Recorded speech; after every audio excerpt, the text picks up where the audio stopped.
Hello, and welcome to Stargirl, Chapter 14. It's dreary like winter again, so it's a great day for a chapter of a book. This was the start of a period that blurs as I try to recall it. Incidents seem to cascade and merge. Events become feelings. Feelings become events. Head and heart are contrary historians. The hot seat session never aired. Mr. Robinow destroyed the tape. Of course, that didn't stop every moment of it from being recorded. In fact, most of the students knew about it by the time the school opened the next day. What I recall then, when the last detail had been spilled, is a period of whispers and waiting, tension. What would happen now?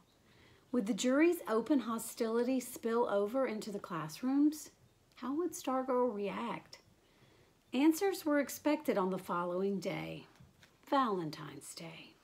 On previous holidays, Halloween, Thanksgiving, Christmas, Groundhog Day, Stargirl had left a something on each desk in her homeroom. Would she do likewise this time? The answer was yes. Each member of Homeroom 17 found a candy heart on his or her desk that morning. There was a basketball game that night. That I do remember. The biggest game of the year. The Electrons had breezed through the regular season undefeated, but now the second season was about to begin, the playoffs. First the districts, then the regionals, and finally the state tournament. We had never made it to the districts, but now visions of championships danced in our heads. The Electrons, champions of all Arizona. We would settle for nothing less. First hurdle in our way was Sun Valley, champions of the Pima League. The game was played Valentine's night on a neutral court in Casa Grande. All of Micah, it seemed, emptied out and headed for the game. Kevin and I went in the pickup. From the moment the Micah mob entered the gym, our cheers rattled the rafters. The big M on Stargirl's white sweater flounced as she spun and leaped with the other cheerleaders. I spent as much time watching her as I did watching the game. She cheered when we scored. When Sun Valley scored, she did not. Something inside me felt better, but not for long. We were losing. For the first time all year, we were trailing at the end of the first quarter. In fact, we were getting smoked, 21-9. The reason was no mystery. While Sun Valley's team was not as good as ours, they did have one thing we did not, a superstar. A kid named Ron Kovac. He stood 6'8" and averaged 30 points per game. Our players looked like 5 Davids flailing against Goliath. Sun Valley's lead had increased to 19 points midway through the second quarter. Our once raucous fans were stunned into silence. And that's when it happened. The ball was loose in the middle of the floor. Several players from each team dived for it. At that moment, Kovac was running past, trying to avoid the divers, and his right foot came down on a prone player's sneaker. So it was told in the newspapers the next day. At the time, it happened so fast no one saw it, though several people said they heard a sickening crack, like a twig snapping. All we knew was that suddenly Goliath was on the floor, writhing and screaming, and his right foot looked all wrong, and the Sun Valley coaches and trainers and players were sprinting across the floor. But they were not the first. Stargirl, somehow, was already there. While Kovac's own cheerleaders sat gaping and stricken on their bench, Stargirl knelt on the hardwood floor. She held his head in her lap while the others attended his broken leg.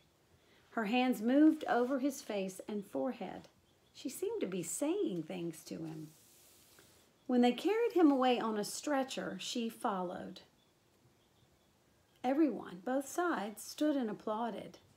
The Sun Valley cheerleaders leaped as if he had just scored 2 points. Ambulance lights flashed in the high windows. I knew why I was applauding, but I wondered why about some of the other Micah fans. Were they really standing in tribute or because they were happy to see him go? The game resumed. Stargirl returned to the cheerleaders' bench. Without Kovac, Sun Valley was a pushover. By early in the second half, we took the lead and went on to win easily. 2 nights later, we lost to Glendale. Again, we fell farther and farther behind as the first half went on. But this time, there was no turnaround in the second half. This time, the Electrons faced not 1, but 5 players better than themselves. This time, no opponent broke an ankle, though I'm sure in our desperation, some of us secretly hoped for it. We were shocked. We couldn't believe it. And then, as the seconds of the fourth quarters ticked by, we did believe. The cheers from across the gym were like volleys of arrows piercing our grand illusion. How could we have been so stupid? Did we really think little Micah, undefeated in its own third-rate league, could ever stand up to the big city powerhouses around the state? We had been lured into great, foolish expectations, suckered. We were devastated. It had been so wonderful to be winners and so right for us. Winning, we had come to believe, was our destiny. And now, as the Glendale coach sent in the scrubs to mop us up, Micah girls wept, boys cursed and booed. Some blamed the officials or the nets or the lights, or the cheerleaders, to their credit, kept on cheering. They looked up at us with glistening eyes and mascara tracks on their cheeks. Well, there went my glasses. They pumped their arms and shouted and did everything that cheerleaders are supposed to do. But their gestures were empty, their hearts not in it. Except for Stargirl. As I watched her intently, I could see that she was different. Her cheeks were dry. There was no crack in her voice, no sag in her shoulders. From the start of the second half on, she never sat down, and she never again looked at the game. She turned her back to the court. She stood and faced us and gave not 1 ounce of herself to the jubilation across the gym. We were losing by 30 points with a minute to go, but she cheered on as if we had a chance. Her eyes blazed with a ferocity that I had never seen before. She shook her fists at us. She flung her defiance at our gloom. And then her face was bloody. A Glendale player had just dunked the ball, and Kevin pounded my knee with his fist, and I looked to see Stargirl's face, suddenly a bloody mask, and I was on my feet screaming, "No!" But it wasn't blood. It was a tomato. Someone had splattered her face with a perfectly thrown, ripe tomato. And as the clock expired and the Glendale fans poured onto the court, Stargirl just stood there, her great eyes staring up in utter bewilderment through the pulpy red gore.